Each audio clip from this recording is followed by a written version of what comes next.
Muito bem, muito bem, muito bem. Como é que vocês estão aí? Melhorando aqui o áudio. Shalom, shalom. Acho que tá bom. Microfone devices. Vamos lá.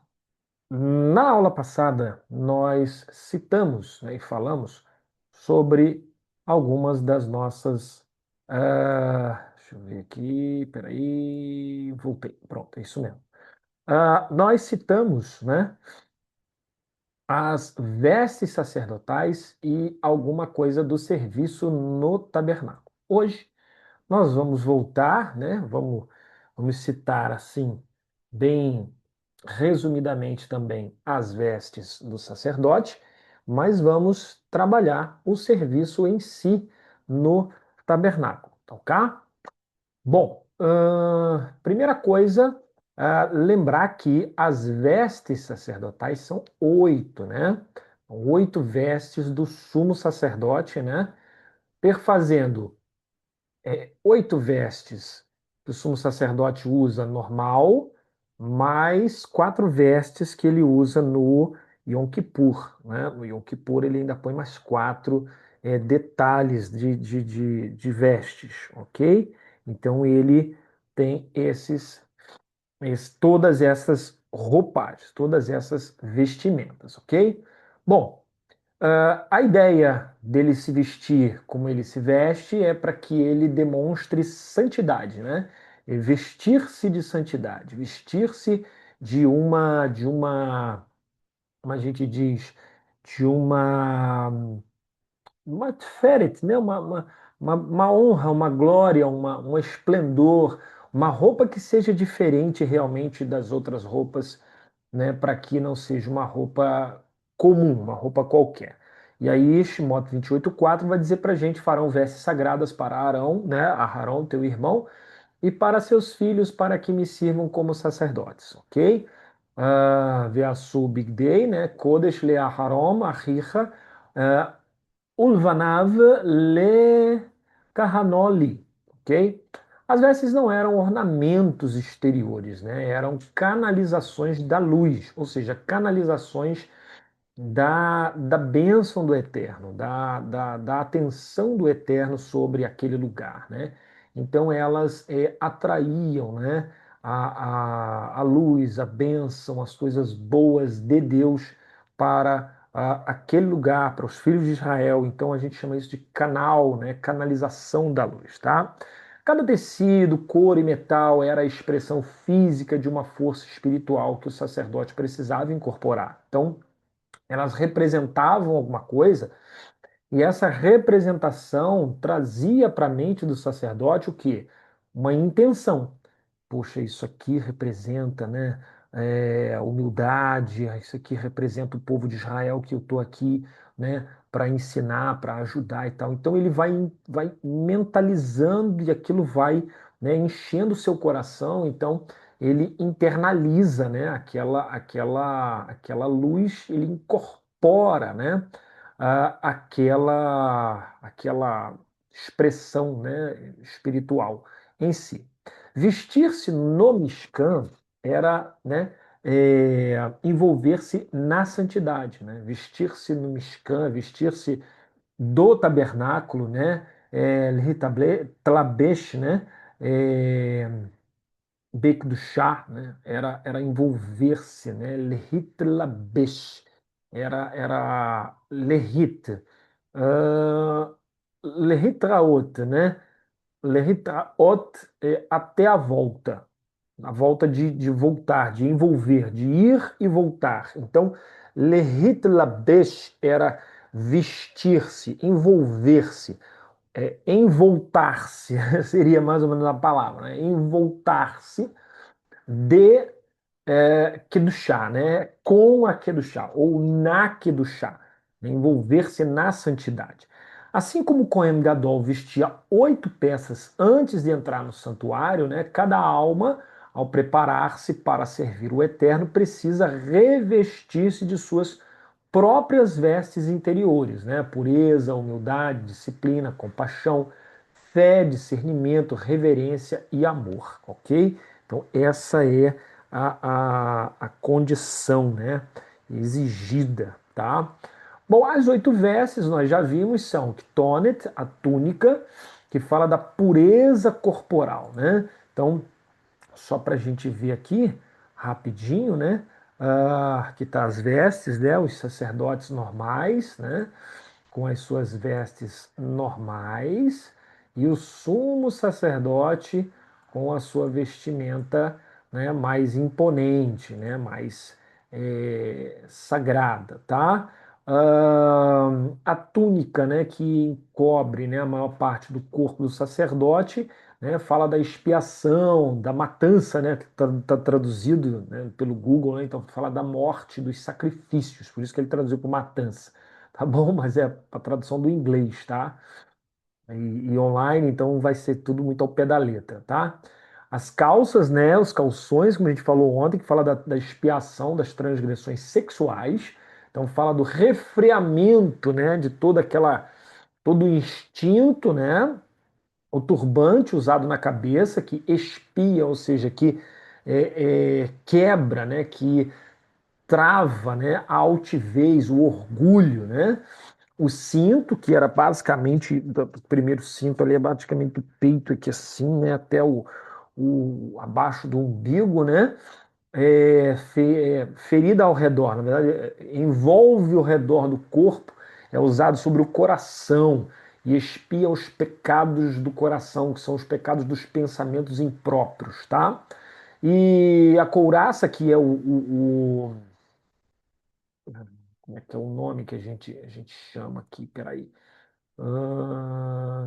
Mostrar o original aqui. É, breastplate, em inglês eu não vou lembrar o que é. Se fosse em hebraico eu ia saber, né? Mas a couraça aqui, na verdade, é o meil, assim. O meil é todo aquele manto azul, né? A couraça ali que ele quer dizer é o manto, a túnica, né? Uma outra túnica que ele usava, né? Que ele usava duas túnicas, né? Uma branca, que é o Ktonet, e a azul, que é o Meil, tá? Que tem som de sinos também, ok? Porque ele tá com os sinos amarradinhos lá no final. Então, ele traduziu por couraça por ser uma vestimenta externa, né? O éfode, que a couraça, né, expia os erros de julgamento, né? Os erros da fala, por isso que ela retine, que ela faz um barulho para silenciar os outros, né? E para chamar a atenção ao serviço. Então, ela expia os pecados da língua, né? O éfode, que expia a idolatria, porque no éfode ele fecha e ele carrega, né? O urim, o tumim, o peitoral e etc. O manto, né? Que expia o discurso maléfico, né? Que é esse manto aqui no caso é o Roshin, que é o peitoral, que é o julgamento, né, o oráculo, então ele traz a verdade, né? Depois a gente tem Misnefet, que é a coroa do sumo sacerdote, que espia a arrogância, né? E a mitrazinha, né? Também, que está junto com a coroa, que é o Tzitzit Zahav, tá? Que leva o nome de Hashem, falando que todo esse serviço está voltado para Hashem, ok? Bom, as vestes servem para honra e beleza, né? Como diz o Urashi aqui. Então, as vestes servem para honra e beleza, ou seja, lekavod, honra, glória, uletferet, né? E tiferet, que é o esplendor, né? A honra é para o céu e a beleza é o reflexo da ordem divina no mundo. Quando o homem serve com beleza e harmonia, ele manifesta a glória de Hashem, ok? Rambam nota que as 8 vestes refletem os 8 níveis de tikkun necessários para a expiação de Israel. Cada uma corrige uma dimensão do homem, né? Cada uma corrige uma dimensão do ser, né, humano, né? Cadê? Mandaram um negócio aqui, mas saiu. Tá bom? Bom, o Talmud no Tratado Zevachim, 88b, né? Como as oferendas espiam, assim as vestes também espiam, ou seja, as vestes também cobrem, as vestes também estão ali como uma capará. A expiação, na verdade, é essa cobertura, é essa capará que nós estamos falando, né? Então é justamente esse o grande detalhe aqui, né? O que cobre faz expiação, ok? Na Bíblia hebraica, o que cobre faz expiação, faz a capará, faz a cobertura. Tira da vista, né? Essa é a ideia, tirar da vista, entendeu? Deus não esquece, né, gente? Ah, não, porque Deus joga os pecados no mar do esquecimento. Isso é uma figura de linguagem.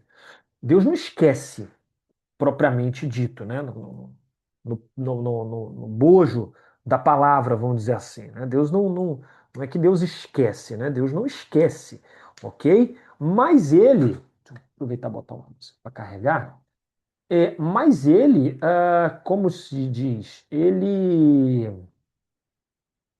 Né?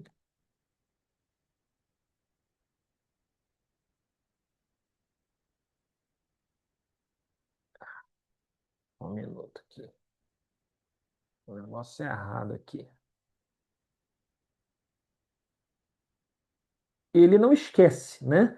Mas ele faz questão de não ficar lembrando, de não ficar, né, trazendo à memória, né, trazendo à memória essa questão dos pecados do ser humano. Então, assim, não é que Deus assim abandonou, jogou no mar do esquecimento e não sei o quê. Não é bem essa a situação. A situação é que Deus ele está tirando da vista. A ideia é essa. Deus está tirando da vista. Ele tirou da vista. Ele não está olhando, não está prestando atenção, né, nesses pecados, ok? Ele não está dando atenção ao pecado que foi cometido, ok? Então, essa é a ideia de capará, tirar da vista. Não é que é cobrir, que é para encobrir, ficar escondido. Não, não, não. A ideia é tirou da vista. Está muito ligada à ideia do sangue que era jogado na terra. Era jogado na terra, alguém chutava a terra por cima, cobriu.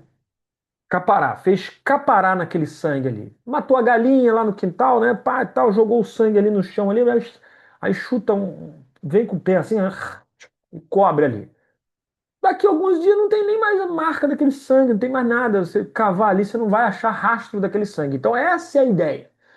Cobriu no sentido de acabou. Acabou, não tem mais. Acabou, esquece isso. Chega, não vamos tocar mais nesse assunto, ok? Não vamos mexer mais com esse assunto, tá certo? Essa é a ideia da capará, ok? Aí, e a roupa que cobre vem nesse mesmo sentido. Se a roupa vestiu, ela cobriu, acabou, cobriu, tal. Então tem essa ideia, né? Aí ele diz, né, que o Ktonet, né, ou Ketonet, aqui, ó, bem aqui onde a gente está, aqui, o Ktonet, né, espia o derramamento de sangue, né, a matança, né, Mirnasaim, vestido é a calça, né? A imoralidade. O Avnet, né? Os pensamentos vãos, tá? Que é o cinto, que é do coração. O Meil, que é ali aquela roupa de cima, né? Aquela túnica superior, né? Ele espia, né? A maledicência, a língua, né, que faz barulho e tal, então ele cobre as falas, né? O éfode, a idolatria, porque ele é que carrega, né, as duas pedras aqui para falar para Deus que nós estamos pedindo perdão, aquela coisa toda, então é o serviço a Deus, e ele é que vai carregar o Roshen, né, que é o peitoral, que vai carregar o urim e o tumim também, que vai falar das injustiças, então vai fazer a verdade, né? Então o éfode tira a idolatria, espia a idolatria, e o Roshen as injustiças, e o Misnefet, que é o turbante, né? Cobre o orgulho, espia o orgulho, porque cobre a cabeça em sinal de humildade, e o tzitzit, a insolência, né? Ele vem com o nome de Deus, né? Que é o tzitz, perdão, tzitzit é outra coisa. O tzitz, ele vem e ele espia a insolência, né? O Kohen Gadol é, portanto, o Tikkun HaAdam, ok? O reparador do homem inteiro, tá? Leitura mística, ok? As vestes como luzes. O Zohar explica, tá, que as vestes do Kohen Gadol são levushim de or, vestes de luz, que filtram a irradiação, perdão, divina, para que o mundo receba essa irradiação, essa luz, esse poder, sem se consumir, ok? Então, o mundo recebe essa luz divina, essas bênçãos divinas, sem se tornar ah, obliterado, né? Zerado, né? Novamente, né? Porque aí Deus ele envia a sua luz e ele mantém, né, o mundo, né? Ele deixa que o mundo se mantenha, né? Por isso eram tecidos com fios de ouro entrelaçados em linho e lã, tá bom? Eles eram feitos dessa forma aqui. Deixa eu mostrar aqui as mulheres fazendo, né, os tecidos. Aqui, ó, tá vendo? Então eles eram entrelaçados em linho e lã e eles tinham fio de ouro. Vou mostrar aqui mais para baixo aqui. Olha que bonita, né? O primeiro manto, né, que vem por cima e passar para cá que a gente vai ver melhor, né? A roupa aí do sacerdote, do sumo sacerdote, as campainhas, né? Os sininhos que vinham embaixo, né? Lá embaixo, ok? Aqui está uma peça dele, né? Aqui está ele, aqui está uma peça dele em separado, que é a do sumo sacerdote, né? E olha aqui como é que tá aqui, né? Deixa eu ver se eu consigo aumentar. Consegui aqui. Deixa eu ver se tá aqui. Não sei se dá para ver bem, mas aqui você tem o azul, né? Aqui você tem vermelho, né? E aqui, ó, bem aqui dentro você tem um dourado, que é justamente o fio de ouro. Olha aqui assim também, ó. É um fio de ouro aqui dentro, ok? Toda a trama ela vai ser feita, tá? A trama que eu digo, isso aqui é um fio, né? Isso é um fio, ok? É um fio que vai fazer um tecido. Tá vendo esse coisa aqui? Todo ele, deixa eu ver se aqui para baixo tem ele. Todo ele, todo esse éfode, que são as pedras do peitoral. É. Ele aqui, ó. Tá vendo? Todo o peitoral foi feito com aquele fio, tá? Aquele fio. E acho que não dá para aumentar mais a imagem, não.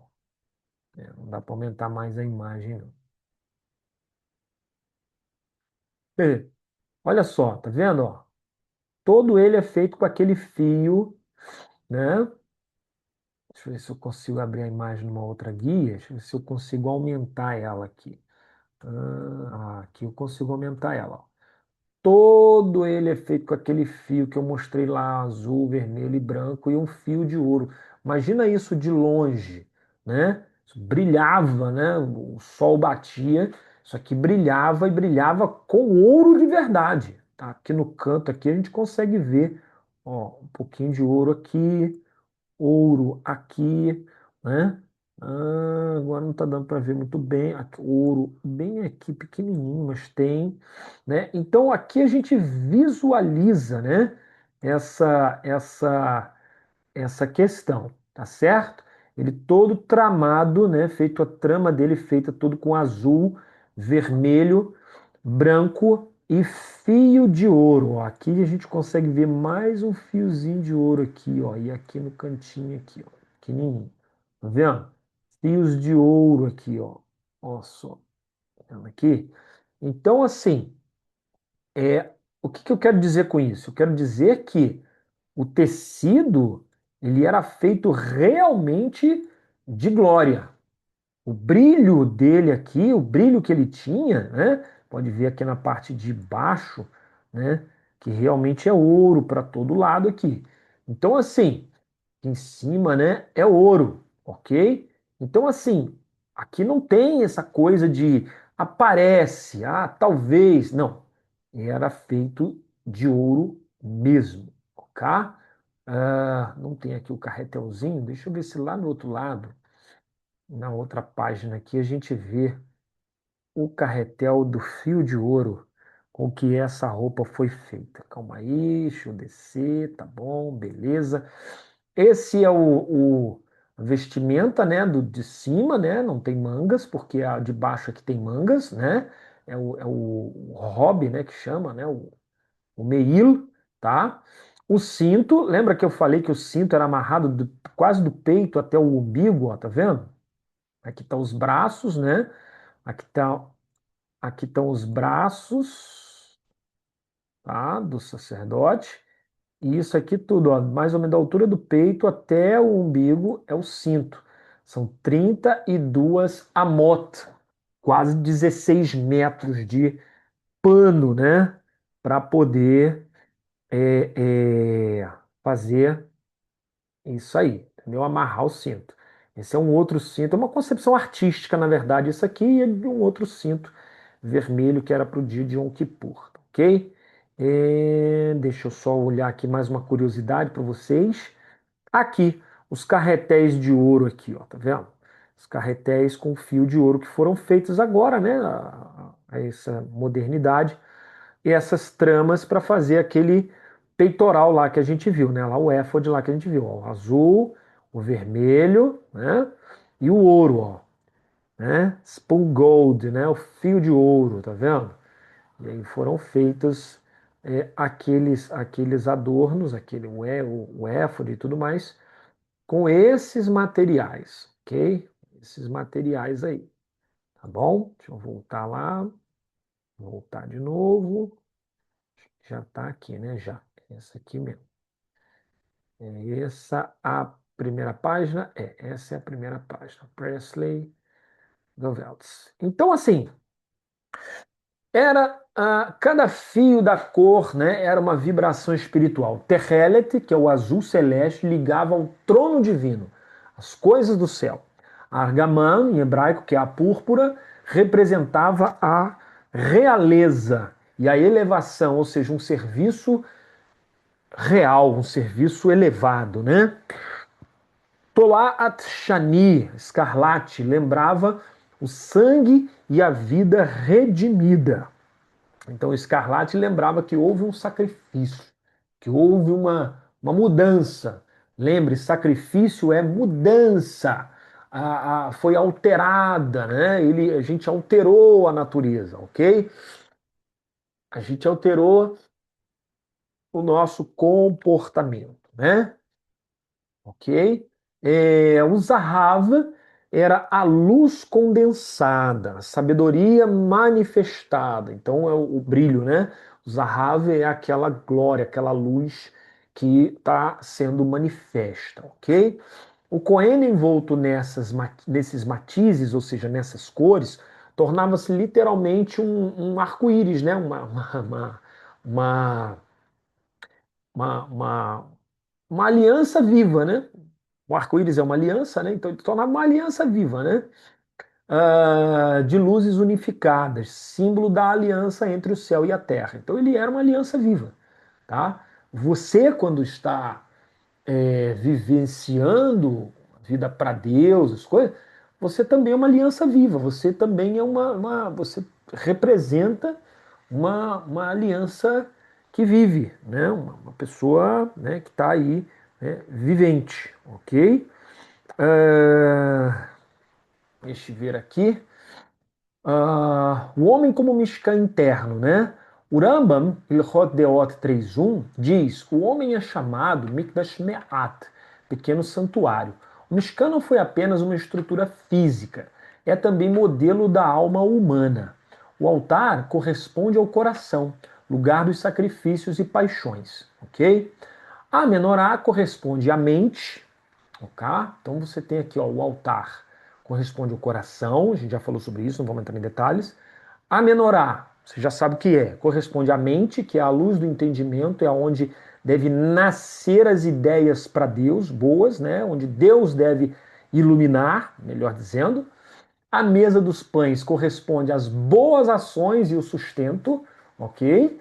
O Kior corresponde à purificação moral e o Cohen, que é o sacerdote, representa a Neshama, a alma que serve entre fogo e a luz, ok? Então, são essas as representações.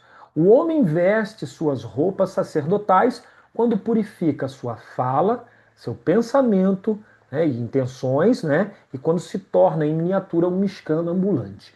Na palavra do Alter Rebbe, né, o homem se torna um mishkan, um tabernáculo ambulante, quando ele purifica realmente sua fala, seus pensamentos e suas ações. Ok? A leitura, né, racídica, né, desse Mishkan, ou seja, a leitura ortodoxa disso, né, diz que o Tânia ensina que a alma tem três vestes, né, Marshavá, pensamento, né, Marshava, né, Dibur, a fala, né, Dibur, e o Masé, a ação.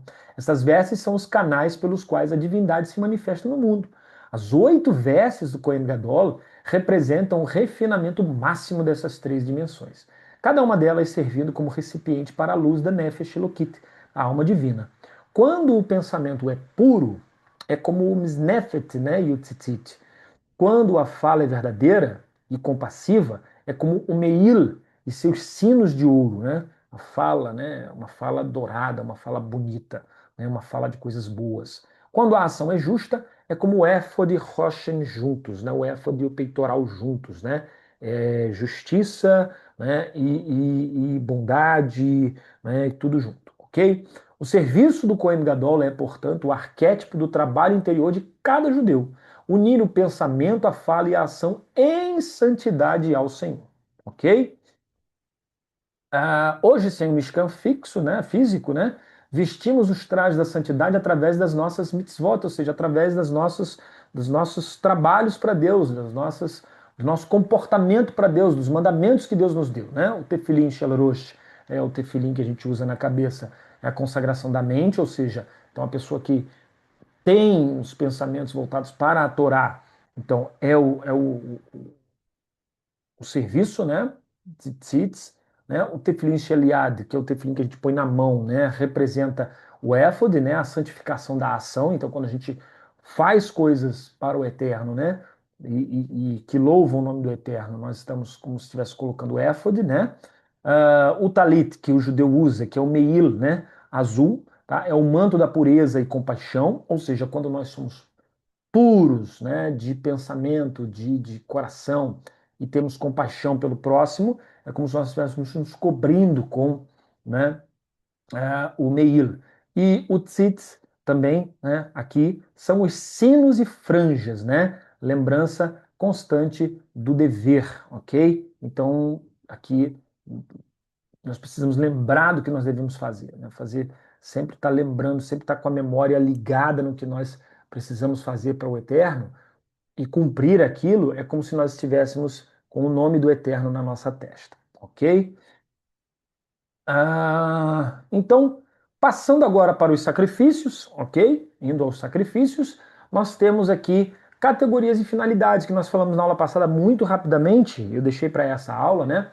Conceito de Corban, que é o conceito de aproximar-se de Hashem, né? E chamou Hashem a Moshe e falou a ele do Ohel Moed, dizendo: Fala aos filhos de Israel e dize-lhes: quando um homem de vós oferecer um corban ao Eterno, assim, assim, assim, assim, assim, assim, assim. A palavra corban, da raiz de karov, significa aproximar-se, tornar-se íntimo, tá? Diferente da ideia pagã de apaziguar deuses. Então, corban, na ideia judaica, não é aplacar a ira dos deuses, não é fazer um sacrifício para você acalmar o coração de uma divindade. Corban, na Bíblia, é, na verdade, aproximar-se de Deus, estar chegando para Deus, ok? Então, assim, a ideia do Corban é essa ideia, a ideia de você começar a ter uma vida de. Tem um nome que a gente usa, é, não seria bem intimidade, né? A gente usa intimidade, não seria bem intimidade, é relacionamento com o Eterno. Oi? Peraí, peraí, gente, só um minutinho aí.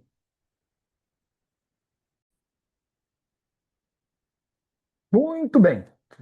Precisei parar aqui, tomar uma aguinha aqui rapidinho. Mas como a gente estava falando, a palavra korban vem da raiz karov, significa aproximar-se, e tem esta ideia justamente de fazer o ofertante se aproximar do eterno para ter uma relação com o eterno.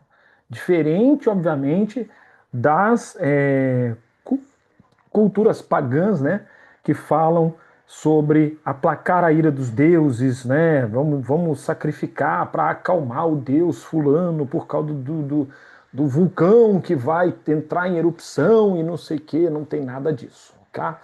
Na verdade, Karov, Corban e aproximação, todos têm o mesmo sentido, ok? Que é trazer o ofertante a ter uma vida com o eterno, uma relação, se relacionar com Deus. O Mishkan, centro da Avodá, serviço divino, é o espaço em que o homem se aproxima do divino, não pela anulação da sua própria vida, mas por sua elevação. Ou seja, o judeu entende que ele tem que viver. O Eterno está querendo ensinar para o judeu no Antigo Testamento que era para ele viver, trabalhar e ser o que ele tem desejo de ser, aquilo que ele tem aptidão para ser, e com isso fazer com que o seu trabalho, sua vida, sua existência seja algo para Deus, seja algo para o Eterno, ok? Trazendo Deus para dentro da sua vida diária, ou seja, dentro da sua profissão, o que que o Eterno permite, o que que o Eterno não permite que ele seja, que ele faça, né? O que ele permite comer, o que permite, né? Enfim, isso tudo, ok? Por meio dos korbanot, né, o ser humano transforma a matéria, né, corpo, alimento, animal, ok? Em expressão espiritual. Então ele transforma essa matéria, né, que é o corpo, o alimento e o animal, né, em expressão espiritual, restaurando a harmonia entre os mundos superiores e o mundo inferior, fazendo com que aquilo que ele vai viver esteja em sintonia com aquilo que ele está acreditando, que ele está crendo, né? Então é uma sintonia, é uma harmonia, ok? Karov Hashem Lechol Koreav, o Eterno está próximo de todos os que o invocam. Olha que legal, né? Ele usa uma palavra, faz um jogo de palavras, né? Karov Hashem Lechol Koreav, né? Então o Eterno, Karov, ó, Karov, aqui, Karov, né? Hashem Lechol Koreav, né? Karov, né? Ele botou aqui Koreav, né? Seria se coloca o A para cá e o O para cá, né? Fica Karov de novo, né? Tirando o E, né? Karov de novo. Então ele faz um jogo de palavras, né? Karov Koreav, tá certo? Querendo dizer que na verdade invocar o Eterno é estar perto do Eterno. Invocar o Eterno, ou seja, sacrificar, né, fazer todo aquele serviço do Mishkan, é trazer o Eterno para perto. Por isso que ele está dizendo, perto de todos os que o invocam. O Corban é assim, é a linguagem da alma que deseja voltar à sua origem. Sistema sacrificial no contexto e propósito. Em todas as civilizações antigas haviam sacrifícios, mas apenas em Israel o ato foi transmutado em linguagem de santidade e relação ética. É como se os seres humanos, desde sempre, aprendessem o que é sacrificar, tá? Como se eles aprendessem, não. A gente sabe o que é sacrificar, ok? E eles sabem sacrificar, todos eles sabem o que é fazer, o que é para fazer quando sacrifica, né? Mas o ato de sacrificar, tá certo? Ele perdeu o seu sentido, né? A ideia é que parece que ele perdeu o seu sentido. E aí vem agora, né, o Eterno. e traz de volta o sentido real do que é sacrificar, entendeu? Como se o Eterno trouxesse de volta o sentido do que é o sacrifício, de verdade. Então, todos sacrificavam, mas cada um tinha uma ideia. Não, a gente sacrifica para aplacar a ira do Deus fulano. Não, a gente que sacrifica para alimentar o Deus Beltrano. Não, a gente que sacrifica para ganhar bênçãos do Deus Ciclano. Já vem a Torá e ensina que não. Sacrifício é aproximar-se do Eterno, né? E como a gente viu, o que é sacrificar então de fato? Sacrificar é mudar as atitudes, transformar aquela natureza ruim numa natureza boa, ok? Então é isso que acontece nessa condição, tá? Os homens sacrificavam justamente para poder, como a gente diz, é, é, aproximar-se do Eterno por causa da mudança das suas atitudes. Então, a ideia do sacrifício era justamente manter a mente do homem acesa para uma transformação das suas atitudes, de quem ele era. Porque, como a gente já explicou em aulas anteriores, né, aquilo que é cru, que é matéria, vira cinza, e aquilo que está na matéria, que não vai virar cinza, que é aproveitado pelo Eterno, entre aspas, eles enxergavam como que evaporando, né? Viu aquela fumaça, eles entendiam, não, aquela parte foi transformada em santidade, ok? Bom, povos sacrificavam para aplacar forças, né, iras e etc. E Israel sacrificava para reconhecer o Uno, né? Não é o Uno Fiat, não, né? O Uno Deus único, né? E santificar o mundo físico. O Mishkan era o microcosmo da criação. Cada oferenda restaurava o elo entre os mundos superiores e o mundo inferior, ok? Aí alguém vai dizer assim, ah, mas vocês não sacrificam hoje, né? E tal, então tá todo mundo em pecado, tá todo mundo e tal. Não, não é isso. O sacrifício nunca foi para isso, né? Porque a verdadeira intenção do sacrifício, a verdadeira ideia do sacrifício, né, ideia sacrificial, está no Salmo de número 50, né? Quando a gente lê o Salmo 50, a gente vê qual é realmente a ideia, o desejo de Deus, né, ao dar sacrifícios para Israel. Israel pegou e começou a achar que, né, como algumas pessoas hoje em dia, né, em igrejas e tudo mais, acham que os sacrifícios eram, né, para aplacar a ira de Deus, para não sei o que, não era nada disso, né? No Salmo 50, que é um salmo de Asaf, tá? Ou Asaf, tá bom? O Todo-Poderoso nosso Deus, ele pronuncia-se convocando toda a terra, tá? Do levante ao poente, ou seja, do nascer do sol até o pôr do sol, né? Desde Sião, né? Magnífica em sua beleza, tá? E diz aqui que ele aparece lá, né? Ele surge lá na presença do templo, é óbvio, óbvio isso, né? E ele diz o seguinte, que venha ao nosso Deus e não se cale, né? Um fogo devorador o precede, né? Vem antes dele, né? Em seu redor esbraveja a tempestade, falando que é solene, né? Ele vem com glória, com solenidade e tal. O céu e a terra ele convoca para fazer justiça ao seu povo, né? Então ele chama, né, o céu e a terra como testemunha, né, para fazer essa justiça, tá? Que venham os que a mim são devotados e os que comigo, né, selaram uma aliança com sacrifício. Então os céus proclamam a sua retidão, pois o Eterno é juiz. Escuta bem, meu povo, e falarei, ó Israel, e apresentarei minha acusação. Eu sou o Eterno teu Deus. Não te censuro por falta de seus sacrifícios. Ou seja, Deus não está cometendo, fazendo coisas com Israel, né, abrindo mão de fazer determinadas outras coisas boas para Israel. Não é por causa dos sacrifícios, né? Nada disso, tá? Por falta, né, de sacrifício.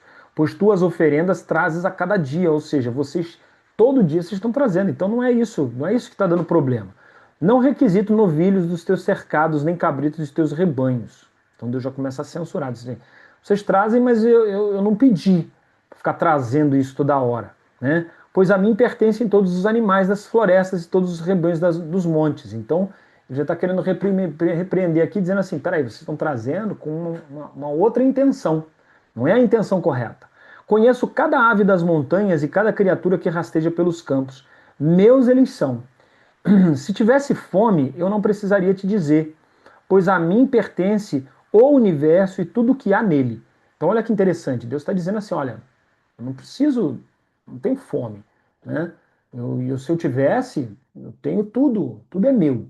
Então você não está trazendo aqui sacrifício para me alimentar, como os deuses pagãos, para aplacar minha ira, porque eu estou com fome, estou com sede de sangue, nada disso. Porventura me alimento de carne de novilhos ou do sangue dos cabritos? É isso que ele pergunta. Oferece antes um sacrifício de agradecimento. Esse é o sacrifício. E esse sacrifício é o sacrifício que é feito todos os dias pela manhã, bem cedo, antes da gente levantar da cama. A gente abre os olhos, a gente não precisa levantar, não precisa fazer nada. Já abre os olhos e modea nilefanecha. Dou graças perante ti, ou seja, eu te agradeço, revivo e existente. Né? Então é muito forte essa, essa essa declaração, né, que a gente faz todo dia, né, tá registrada aqui no Sidur, só para você entender, você ver a importância, o peso disso aqui. Modéani lefanecha melechai vekayam, né? E a ideia é, né? Cadê? Pegar essa tradução aqui que é muito interessante. Agradeço a ti, ó Rei vivo e existente, que devolve a minha alma, que confiei a ti durante o meu sono, para mim, ou seja, ao meu corpo. Com o quê? Com piedade. Tu devolveu com piedade, com misericórdia, com. Pô, quebra teu galho. Grande é a tua fidelidade. Senhor é. Grande é a sua fidelidade, a sua, a sua emuná, né? A sua certeza, né? Então ele é fiel, né? Bom, essa bênção, ela tem a ideia do seguinte, né? Imediatamente após o acordar, devemos agradecer a Hashem por nos restituir a alma.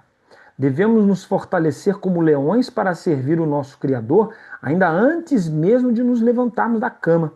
Podemos aqui, né, recitar o Modiani mesmo antes de lavar as mãos, pois esta oração não possui nenhum nome divino e nem seus atributos, tá? Quando o indivíduo acorda de manhã, é como se ele tivesse sido criado novamente. Olha que fantástico. Então, o agradecimento, ele tem que estar conectado a essa bênção Modéani. Todo agradecimento tem que estar conectado a essa bênção aqui. O dia começa a partir dessa bênção aqui. Obrigado. É esse o sacrifício primário. Obrigado. O Senhor me fez acordar. Quantos dormiram e não acordaram? O Senhor me fez acordar. Ok? Então, olha que sensacional, né? Olha que fantástico isso aqui. É a ideia da pessoa que, poxa, tenha consciência de que o sacrifício hoje não é matar um bicho, não é pegar R$ 1 milhão e dar na campanha, e dar na igreja, na sinagoga, na não sei o quê. Não. O sacrifício sempre foi e sempre será agradecer a Deus. Eu fico extasiado com um homem chamado Iov. Iov, que é o Jó, ele perde tudo, né? Aqui nos Ketuvim, Jó, aqui, ó, na nossa Bíblia, está nos Ketuvim, logo depois de Salmo. Jó, é, a, a Bíblia vai dizer assim, ó, Satanás aqui pede poder para destruir tudo que ele tem, né? Aconteceu então que estando os seus filhos e tal, blá, blá, blá, o mensageiro ainda falando, aí ele perde tudo, né? Perde tudo. E aí Jó levantou, capítulo 1, verso 20, rasgou as suas vestes, raspou a sua cabeça, se prosternou, né, ou se prostrou, né, dizendo: nu saí do ventre da minha mãe e nu seguirei para o túmulo. Prosternar aqui é a ideia de prostrar com reverência. Prostrar no sentido de adoração, tá? E ele diz: nu saí do ventre da minha mãe e nu seguirei para o túmulo. O Eterno deu, o Eterno tomou. Abençoado, bendito. A ideia de dizer bendito, né, verso 21 aqui, né? Cadê 21? Aqui, Kaf Aleph, né? Vai Omer, ó, Aaron, Yatsati mebeten imi. Olha só, que coisa forte, né? No saí do ventre da minha mãe, imi.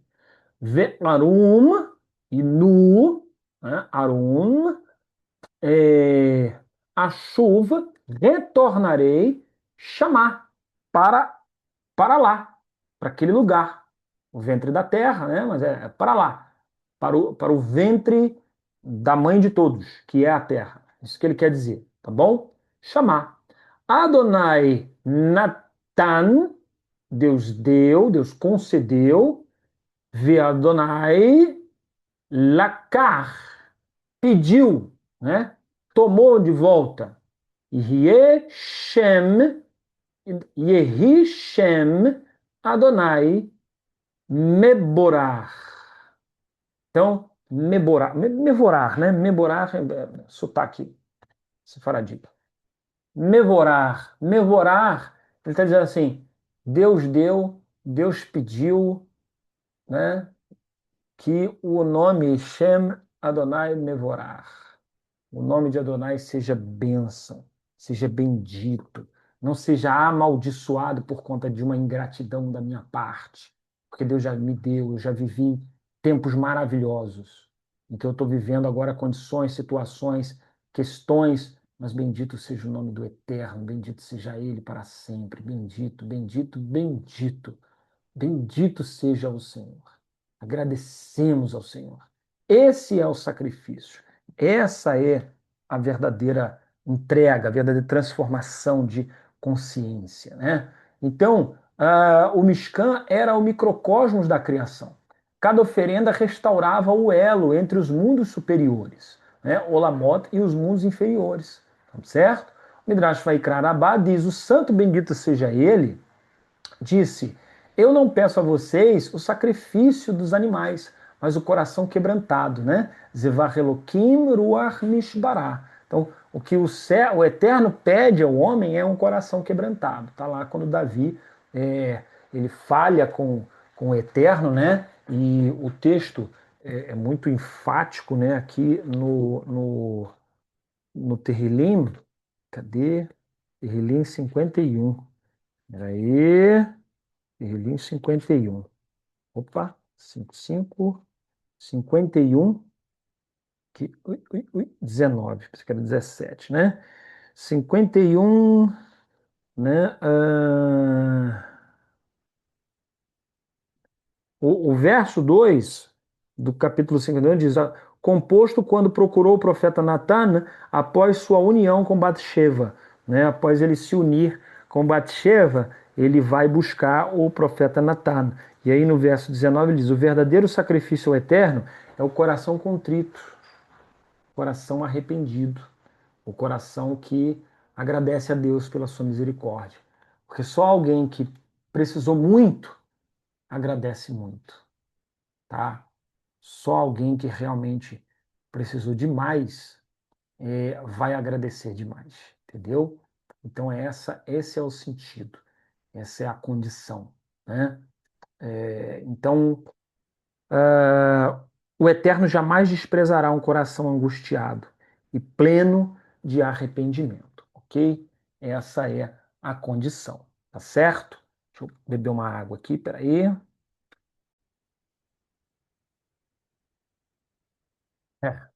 Vamos aquela água. Dar uma respirada. Também ajeitamos a coluna aqui, que não tá fácil. Bom, santidade do alto. Unidade entre corpo, alma e divindade. O Rambam, tá ligado? O Rambam em Vaikra 1:9 explica, né? O Ramban, tá? Não é o Rambam, tá bom? O ofertante devia imaginar, né, ao ver o sangue, o fogo, que aquilo simbolizava o que ele próprio merecia, e assim despertava o seu retorno, a sua techuvá. Nós já estudamos isso. Rav Hirsch, né? Rav Hirsch diz que o Corban não é a destruição da vida, mas a sua consagração, ou seja, a elevação daquele animal até a presença do Eterno com um serviço, com uma missão. É a devolução da vida no seu sentido original, ser veículo da vontade divina. Rashi nota o detalhe de Adam ki yakriv miken. Adam kri yakriv miken. De vós oferecerá. Olha a linguagem. Urashi absorve muito esses detalhes. De vós, o verdadeiro sacrifício não vem do bicho, do animal. O verdadeiro sacrifício vem de vós. Então, ele nota em Vaikra 1 e 2, né? Eles, olha, de vocês vão oferecer. Não é deixar a responsabilidade para o outro, né? A Torá, o Tanar, não trabalha esse tipo de ideia. A Bíblia, o Antigo Testamento, trabalha a responsabilidade pessoal de cada um de nós. É por isso que quando a pessoa chega perto do judeu e fala certas doutrinas, certas coisas, é impossível o judeu entender. Impossível. Não é que ele não entendeu, é que não está escrito. Não é assim que a Bíblia está falando no Antigo Testamento, né? Então, olha só, vai Crá 1, verso 2. Fala aos filhos de Israel e diz: quando alguém de vós oferecer sacrifício ao Eterno, fareis o vosso sacrifício de animal do gado e do rebanho. Então, de vós, entendeu? É isso que ele chama a atenção dele aqui, né? De Berel Bnei Israel Ve'amartá Elohehem. Oh, Eleihem, está no nome sagrado aqui no lugar errado. Eleihem, Adam ki yakriv miken. Ki yakriv miken. Adam ki yakriv miken. O homem conforme a oferta de vós, tá? Miken, de vocês, tá certo? Então, a oferta deve ser da gente. É como se ele estivesse dizendo assim: vocês é que são a oferta. O animal é um mero detalhe. O Talmud Menachot 110 ensina: quem estuda as leis dos Korbanot é como se tivesse oferecido o estudo e a oração. Quem estuda os Korbanot é como se os tivesse oferecido, perdão. O estudo e a oração são os Korbanot da mente e do coração. Então, assim, a gente já falou sobre isso. Na verdade, Menachot 110, ele não fala essa frase, ele fala assim: quem estuda Minchá é como se tivesse oferecido Minchá. Quem estuda o Olá é como se tivesse oferecido o Olá. Quem estuda o sacrifício tal é como se tivesse oferecido o sacrifício tal. Então a gente resume, porque ali ele está querendo dizer isso, né? Então a gente resume e diz o seguinte: quem estuda os korbanot, os sacrifícios, porque ali ele cita todos os sacrifícios um a um, é como se os tivesse oferecido, ok? É como se nós estivéssemos oferecendo os sacrifícios que estão sendo estudados, tá bom? Mishkan como espaço de reaproximação, então a ideia é você vem, né, de fora para dentro e você vai se reaproximando. Então, o átrio, né, corpo e paixões vão sendo, né, refinados e não é que são reprimidos, mas são realmente refinados, né, ressignificados.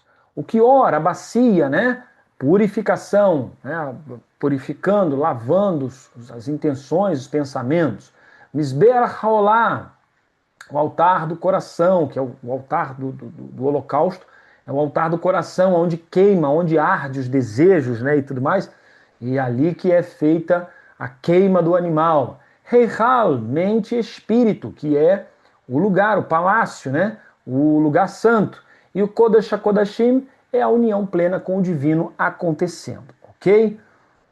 Zohar em Vaikra 2a diz: o Corban eleva as centelhas caídas, tá? O Nitzotzot, né, que são as centelhas caídas, libertando-as da materialidade. Então, assim, o que isso quer dizer? O que o Zohar quer dizer com isso? Libertar as centelhas divinas nas coisas para que elas se libertem da materialidade. Elevar, né, as centelhas divinas.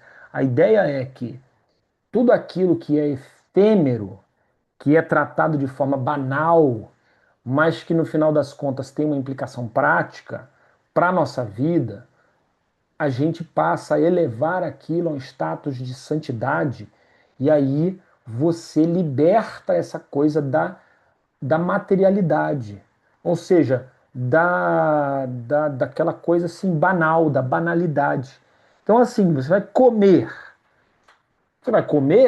poxa, o que tem de errado em comer? Nada. Você chega em casa, tá com fome, abre a geladeira, joga o que tiver em cima da mesa, corta, frita e tal, cozinha, sei lá, joga para dentro, comeu e pronto, vai fazer o que tem que fazer da vida. Já o homem de Deus, não. Mesmo que não há pecado no comer, mas ele transforma o comer num ato de adoração ao Eterno, de agradecimento ao Eterno. Então ele vai pegar as coisas, vai lavar decentemente as mãos e vai fazer uma brachá, como se estivesse se preparando para fazer um serviço divino. Quando ele acabar de fazer a brachá, ele então vai se assentar à mesa com aquilo que ele vai comer. Ele vai olhar cada coisa que ele vai comer, e se não tiver pão ali, ele vai fazer uma brachá para cada elemento do que ele vai comer, libertando aquelas centelhas, ou seja, aquela comida não é apenas uma comida, uma banalidade, algo que vai virar fezes. Aquela comida, ela é alvo da gratidão do coração daquele homem a Deus, que lhe deu saúde e condição para estar ali para comer. Então, a gratidão, o agradecimento ao Eterno. Tudo que ele ganhou, que ele recebeu, está agora ali. E ele está agradecendo a Deus. E isso não tem preço diante do Eterno. Então ele está libertando aquilo da materialidade e está elevando aquilo a um nível espiritual, a um nível de serviço divino. O Corban é a ponte entre o homem e o Eterno, ok? Karov, aproximação e não destruição. Então, o Karov, que é a aproximação, não tem nada a ver com morte, com aplacar a ira de Deus, que está irado e vai matar, e vai não sei o que. Não tem nada a ver com isso. Na verdade, o Karov tem a ver com aproximar-se de Deus. Deus está triste. Ele não está irado, com ódio. Ele está triste. Você poderia ser uma pessoa, um amigo pessoal dele, né? E está triste que você se afastou. Avodar, serviço e não submissão. Avodar aqui, que é o sacrifício, é um serviço, é algo, né, para se ocupar, né, diante de Deus, e não uma coisa em que você, sei lá, tá ali obrigado, né, submisso no sentido de subserviente, de humilhado e etc, entendeu? Então, é essa a intenção, é essa a ideia, né, que surge ali. E techuvá, retorno, retornar, não ficar com medo, né? Retorno e não medo, ok? O Tania, no capítulo de número 35, nos ensina justamente isso, né? Nos fala justamente isso. Quando o homem eleva a energia do corpo e do mundo ao serviço divino, realiza a obra dos sacrifícios, transforma o material em espiritual. Mesmo sem tempo, cada oração em mitzvah é um pequeno altar, Mizbeach Halev, um altar do coração. Beleza? Eu fico por aqui. Espero que você tenha entendido essa ideia do serviço no Mishkan e próxima aula a gente vai falar um pouquinho sobre Depois, obviamente, né, do serviço divino, né, a gente vai falar as 5 categorias principais de sacrifício, suas implicações, né, práticas e as suas implicações espirituais para cada um desses tipos de sacrifício, tá bom? Tudo de bom, o Eterno abençoe cada um de vocês. Shalom.